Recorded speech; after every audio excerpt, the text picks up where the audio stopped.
Olá a todos que estão acompanhando o evento da Conjugare. Meu nome é Tiago da Silva Monteiro, sou aluno de graduação em Relações Internacionais pela Universidade Federal Rural do Rio de Janeiro. Meu orientador seria o Marcelo Pereira Fernandes, ele é coordenador do projeto de pesquisa, professor e pesquisador. E a pesquisa em si é sobre a internacionalização do RMB e a abertura da conta financeira da China. Partindo agora para o sumário, temos ali a introdução, a questão da pesquisa, o contexto, os objetivos de pesquisa, o método da pesquisa, a política monetária da China, a internacionalização do RMB na América Latina e as considerações finais, além, claro, das referências para a elaboração do trabalho. Pegando aqui a introdução, né, para compreender um pouco mais da China, ela é a segunda maior economia do mundo, com previsão de ultrapassar os Estados Unidos em 2030. Temos ali dois gráficos, um fazendo uma comparação do crescimento do PIB a taxas de câmbio de mercado, e o segundo fazendo uma comparação do crescimento do PIB a taxas de câmbio de paridade de poder de compra, né? Ambos sendo calculados em trilhões de dólares norte-americanos. Ali no primeiro gráfico tem ali um crescimento de ambos tanto da China quanto dos Estados Unidos, né? Vai haver um momento de proximidade muito grande, né? Mas tem uma superação. Já o segundo gráfico já aponta ali uma superação da China que vai se manter constante, né? Outro ponto muito importante para entender a robustez econômica da China é que ela é o segundo maior mercado de títulos, maior exportadora e segunda maior importadora de mercadorias. Então temos ali dois dados, né, dois gráficos obtidos pelo Observatory of the Economic Complexity. O primeiro seria o do valor das exportações da China em 2022 e o segundo o valor das importações de 2022. Então, das exportações, temos ali 7,73 trilhões de dólares norte-americanos e das importações temos ali 2,16 trilhões de dólares norte-americanos também. Então, você consegue ver ali o quão robusta é tanto a exportação quanto a importação da China. Para ter uma visão ainda mais profunda, né, da robustez do poder econômico e político da China, ela tem ali o Belt and Road Initiative e também a carteira de investimentos, né? O Belt and Road ele vai investir ali em 144 países, prevê um investimento em 144 países, prevê um investimento trilionário. Já a carteira de investimentos já alcançou cerca de 59,5 bilhões de dólares em 2021. Então, aqui vemos uma parte da robustez econômica, né? Agora, partindo para um poder político, você vê que no plano político, a China ela é membro permanente do Conselho de Segurança da ONU, então tem também ali o poder do veto, e vem contribuindo com a criação de instituições sem a liderança de Washington. Então, seria ali a criação de instituições alternativas, né? Às instituições tradicionais. Agora, passando para a questão de pesquisa, vemos ali a questão seria o descompasso entre o poder da China e o papel exercido por sua moeda, o RMB, no sistema monetário internacional. Já o contexto é internacionalização da moeda de um Estado que tem o planejamento como centro da sua política e que adota o processo planejado pacientemente pelo Conselho de Estado chinês.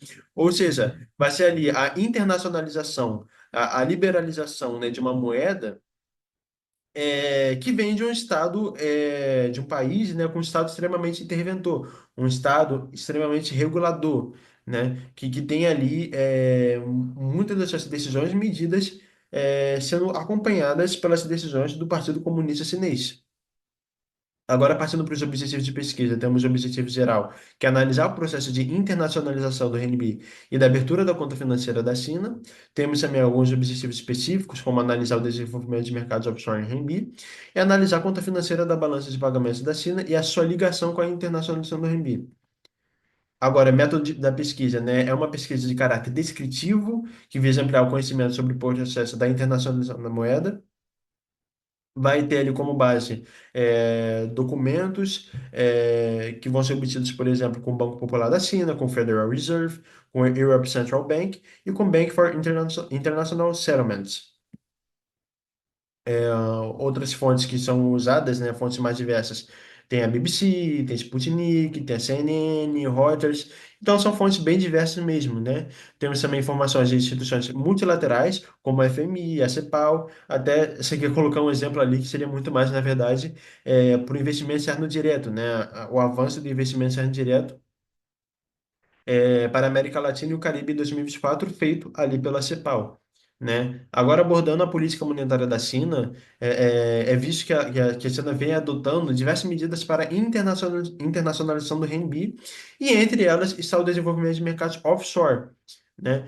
Os mercados offshore, segundo ali um documento do Departamento de Assuntos Monetários e Cambiais do Fundo Monetário Internacional, eles vão ser utilizados por países industrializados, países desenvolvidos, e também por países que são emergentes, né? Ou seja, países ali que possuem até um certo grau de industrialização, ou então países que possuem uma economia um pouco robusta, mas não são ali do grau de um país desenvolvido de fato.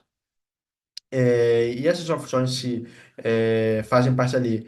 é, Possuem ali uma instrumentalização também das economias emergentes, e nisso vão haver ali um sistema financeiro muito mais vulnerável do que outros em relação aos fluxos de capital, né, nessas economias emergentes, além da acúmulo de dívida de curto prazo, flutuações cambiais e liberalização seletiva da conta de capital. Então, as offshores seriam qualquer centro financeiro onde esses mesmos serviços são prestados, podendo ali haver, né, uma pouca distinção entre negócios onshore, que são residentes, né, e offshore, que são estrangeiros, não residentes. Então, algumas dessas atividades, né, elas poderiam ser encontradas ali nas estatísticas vistas nas publicações do Bank for International Settlements. Quando se trata da Cine em si, o que se observa é a formulação, né, do primeiro mercado de offshore RMB em Hong Kong, em 2023, né, com o objetivo, com acordo para fornecer mecanismos de compensação em moeda chinesa. Seria ali o primeiro grande experimento, né, de um mercado offshore em RMB. Outro ponto importante da política monetária da China, que é um dos pontos mais fundamentais para entender a internacionalização do RMB, é que há uma relativa pouca abertura dessa conta, né? A China ela vai resistindo em alguns momentos, né, à liberalização da sua conta financeira, mesmo que tenha pressões de governos e setores ligados ao sistema financeiro internacional. Entretanto, não é muito claro, não tem uma opinião totalmente assim unânime e muito clara sobre por que isso ser um grande obstáculo, do porquê exatamente ser o grande obstáculo ali para a internacionalização do RMB. Entretanto, mesmo havendo essa resistência da China, vemos que, além dos anos anteriores, como por exemplo 2022, a China e suas instituições vão adotar ali medidas para, em 2023, por exemplo, facilitar o uso do renminbi e facilitar sua internacionalização, né? O People's Bank of China, ele vai adotar, por exemplo, uma notificação que visa justamente facilitar o uso do renminbi em trocas de investimentos internacionais. Isso fazendo o quê? Uma adaptação às necessidades do mercado externo no que se refere a investimentos, transações, financiamento e gestão de risco. Então, entre essas medidas, né, além da notificação citada, há também, em maio de 2023, o lançamento pelo People's Bank of China, junto com o State Administration of Foreign Exchange, de programas que serviram como testes, e foram feitos ali em Beijing, Guangdong, Shenzhen, e tiveram o objetivo de otimizar e aprimorar as políticas de operação e gerenciamento centralizados do renminbi no exterior e de fundos de câmbio estrangeiro para empresas multinacionais. Então, isso acabou permitindo, né, era esse o objetivo, na verdade, gerar uma maior flexibilidade para as empresas no seu gerenciamento de fundos internacionais. Um outro ponto, mais sobre a conta financeira, né, é que vai haver um estudo de Ferreira que vai ter uma análise da conta financeira chinesa e que nessa análise vai haver um indício de uma menor sensibilidade às políticas monetárias dos Estados Unidos. Em que ponto isso fica mais claro, né? Ali na crise de 2008, a China vai ter uma resistência anormal, né, diferente de outros países, né, em comum, a crise de 2008 também as políticas adotadas durante essa crise, né? Então, ao longo desse estudo, né, ele vai considerar movimentos de entrada e saída de capitais na China desde 2005 e vai também avaliar se esse movimento tinha mais relação com a política interna do país ou se é mais movimentos que foram realizados a partir de influências, do contexto internacional. Agora, um dos pontos aqui mais interessantes, né, seria a internacionalização do renminbi na América Latina. E acredito que quando vai se discutir esse tema, o ponto central talvez seja ali os acordos de swap cambial, né? São ali acordos que vão tratar, como está ali escrito no segundo ponto, da garantia da possibilidade de troca das moedas emitidas entre autoridades monetárias de diferentes estados, e vai haver uma intensificação desse tipo de acordo a partir de 2008. Né? Eles vão ser mais utilizados justamente por conta desse proveito do acordo em momentos de crise, né? Que foi o momento que se via em 2008. Então, ele vai permitir ali a obtenção de recursos que podem ser emprestados aos seus bancos comerciais e pode então melhorar a liquidez dos mercados. Então, você vê a utilidade que isso tem para momentos de crise. E a China, ela vai ser a grande protagonista a partir de 2008. Ela vai ser a grande protagonista, o grande ator